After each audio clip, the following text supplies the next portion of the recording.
ए दीपिका चल ना के बांस काटे के बा।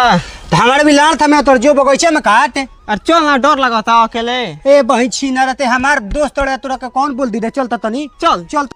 धर ले काट है। ये सारा बात देख ले तेन कोनो आवत नहीं खेनू। मारा चोदो खाली गांव में रंगता है बोला है तेरा फाटा था गणिया। जल्दी काट। ए बही छी चल काट चल काट। कोटो मारी। ए सारा काटा तन बाकी डर लगत भाई तन देख लेते अपना झाग झाग हम काटा तनी कोनो आवत नहीं। सारे को बांस काटम त हाउस पंचर खाली गांव में रंगदारी बनलो। रंगदारी बही छी न कोनो आए लिया करा मा गणिये में खूब दी हमका करब। सर आंख में रंगदारी कहला सर बड़ी महंगी है भाई रे। अरे सरवा कहां पर आउ रे? बांस काट दे रे, आउ जल्दी जल्दी लेके भागो जे तो ये सरे। आवत धर जल्दी आउ धर।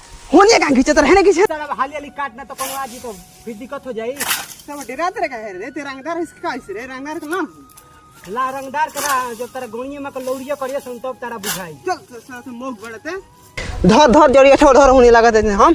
लान न धरे जब बंचिनर बांस सवार मेल काम जुलासे में बांस कटनी आ कह के जब जड़िया ठबते ही हम जातन पुलुंगी धरे। अरे धर होनिया में धर ले माधव पे जाइम तो धर लाड़ी धर लेते बते तो हर करते जे मंत्र बांस बांस और न कटले है। अरे धर होने लगम धर बंचिनर बहुत तेज हटे, बार बार हमारे काका धरावेला कोनो काम में अपने खाला सबसे बेसी। चल हाला कोई बार एगो बांस